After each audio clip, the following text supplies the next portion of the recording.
هنحل معادلتين من الدرجة الأولى في متغيرين باستخدام الآلة الحاسبة. أولا هنبدأ ندوس مود 5 1. فهتلاقي الآلة كتبت لي A و B و C بدورين كده. وهنبدأ بعدها نعمل ايه؟ ندخل المعاملات اللي موجودة في المعادلة قدامنا. يعني أنا قدامي المعادلة اهي 5 أ زائد ب بتساوي سالب 25. فهكتب 5 يساوي، هلاقي الخمسة تحت ال A، وواحد يساوي، هلاقي الواحد تحت البي، وسالب 25 يساوي. هيبدأ بعد كده المؤشر ينزل تحت، فبيقول لي اديني أرقام المعادلة التانية. سالب 3 يساوي، وبعدين 1 يساوي، وبعدين سالب 9 يساوي. هقول له يساوي، هيقول لي اكس بسالب 2، ده معناه ان ألف بسالب 2، وواي بسالب 15، معناه ان ب بسالب 15. يبقى ده أول حاجة من استخدامات الآلة الحاسبة في حل معادلتين. عشان نخرج هندوس مود 1. الحاجة التانية، لما اجي احل معادلة من الدرجة التانية في متغير واحد، يعني فيها س بس، س أس 2، معادلة كاملة أو ناقصة زي دي، فأنا أولا هدوس مود 5 3. فكتب لي A و B و C. هبدأ أدخل المعاملات اللي موجودة في المعادلة. 1 يساوي، سالب 5 يساوي، 6 يساوي، وأقول له يساوي. هيقول لي إكس ب3، إكس 1 ب3، وإكس 2 ب2.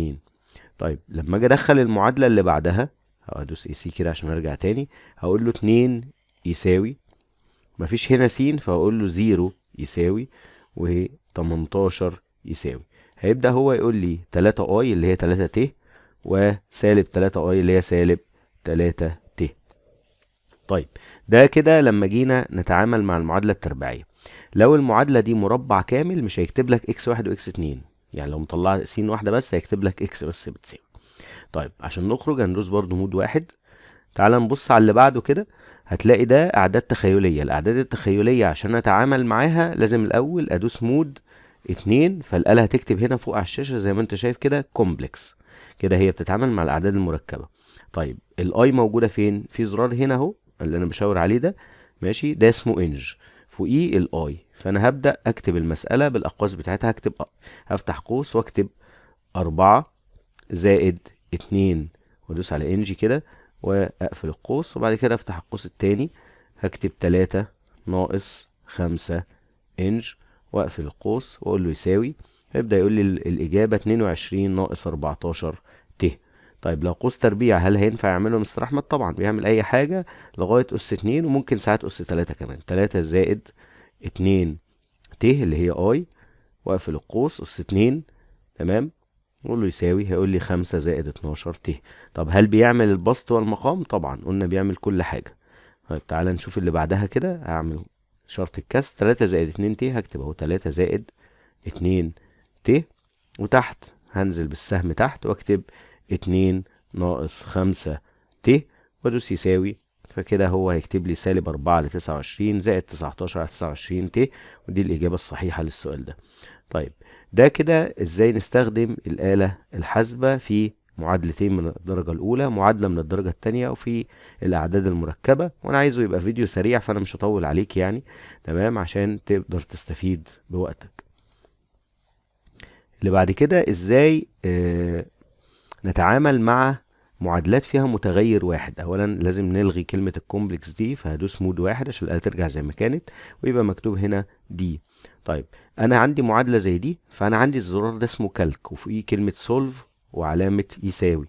انا هكتب المسألة زي ما هي بالقوس بتاعها. هكتب 2 وافتح قوس واكتب 2، وادوس على الفا وعلامة القوس فهيكتب لي اكس، زائد 2 واقفل القوس.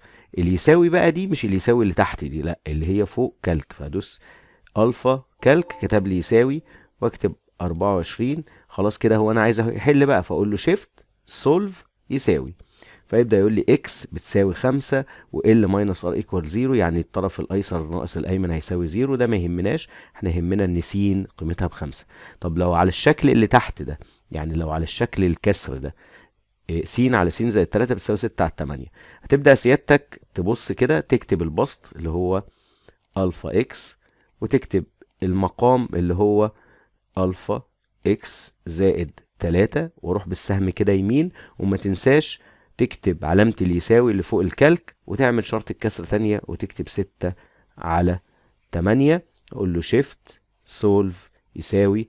تمام، هيقول لي ان الاكس ب9. طيب اللي تحت صاد بقى يا مستر، هكتب صاد زي س؟ عادي خالص، هي اي رمز بكتبه اكس. 2 صاد يعني اكس ناقص 5، وانزل تحت اكتب اكس، واروح كده في الجنب واقول له يساوي، واعمل شرط الكسر واكتب له برضو 6/8، ايا كان بقى الرقم هنا كام. خلاص اقول له شيفت سولف يساوي. ممكن الآلة تطول شوية في بعض الحالات، اداني اكس ب4، هنصاد هنا بكام؟ ب4. وده الاستخدام للآلة الحاسبة لحل جميع انواع المعادلات اللي انت محتاجها في سنة اولى ثانوي. حبايبنا طلبة تانية ثانوي ان شاء الله، مسائل النهايات هنعملها برضو كلها بالآلة الحاسبة.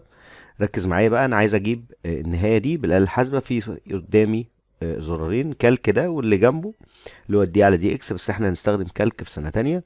طيب انا عايز اكتب المسألة دي، ركز معايا. انا عملت شرطة الكسر، اقول له الفا اكس اس 3، ما تنساش بقى تنزل من عند الاس فوق، ناقص 15 الفا اكس ناقص 4، وانزل تحت هقول له اكس ناقص 4.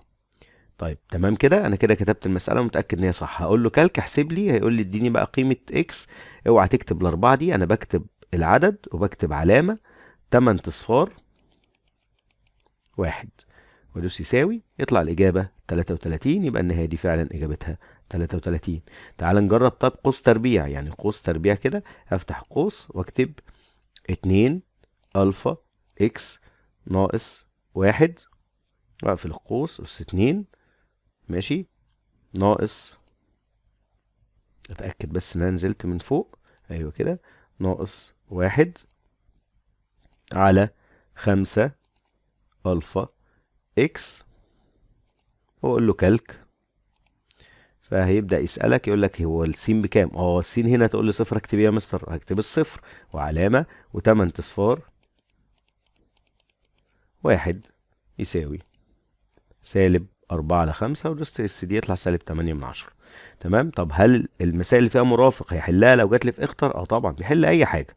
يعني جذر الفا اكس ناقص 1، واطلع بره الجذر برضو وادوس ناقص 2 على اكس اللي هي الفا قوس، خلاص، ناقص 5. انا متأكد ان انا كاتب المسألة صح، الرقم هنا كام؟ 5.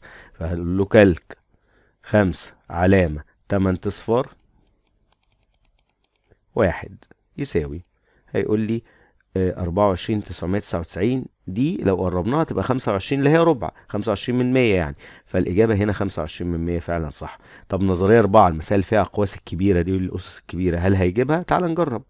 هنقول له والله هفتح القوس واكتب لك الفا اكس زائد 5، واقفل القوس، ناقص 625 على اكس، واقول له كالك. الرقم هنا صفر، يبقى صفر علامة 1 يساوي، هيطلع الرقم هنا. احنا نسينا نكتب الأس اللي على القوس، تعال نرجع تاني. هنا القوس، هنطلع بره كده ونكتب أس كام؟ أس كام ده يا جماعة؟ 4، وأقول له يساوي. طلعت 500، الإجابة صح. فأنت لو الإجابة مش طالعة عندك في الاختيارات يبقى أنت ناسي حاجة زي ما أنا عملت كده. طيب تعال نشوف برضو اللي بعده. هو هنا ده س أس 5 ناقص 32 على مقدار ثلاثي. هنعملها برضو بالآلة عادي خالص. هنكتب إكس أس 5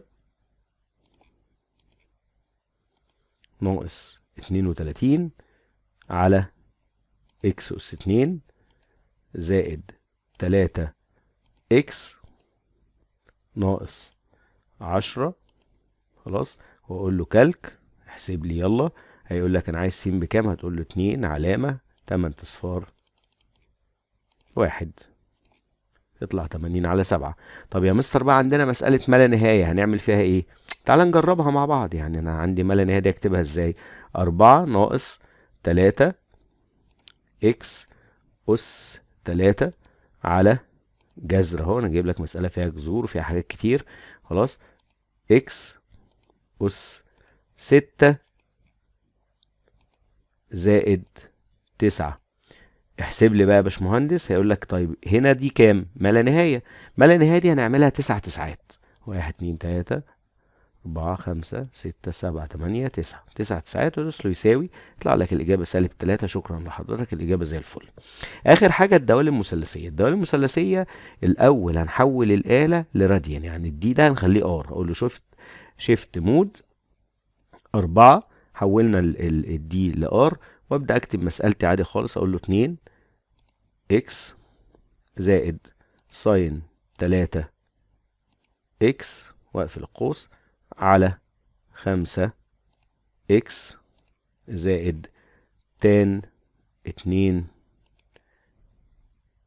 اكس، واقول له كالك. هنا تقول لي صفر، يبقى صفر علامة 8 اصفار. 1 2 3 4 5 6 7 8 1، واقول له يساوي. يطلع لك الإجابة 5/7، وهي الإجابة الصحيحة. خلاص. فحضرتك يعني المسائل كلها بتطلع بالآلة. يا رب أكون فدتكم، وبالتوفيق ليكم في الامتحانات إن شاء الله. السلام عليكم ورحمة الله وبركاته.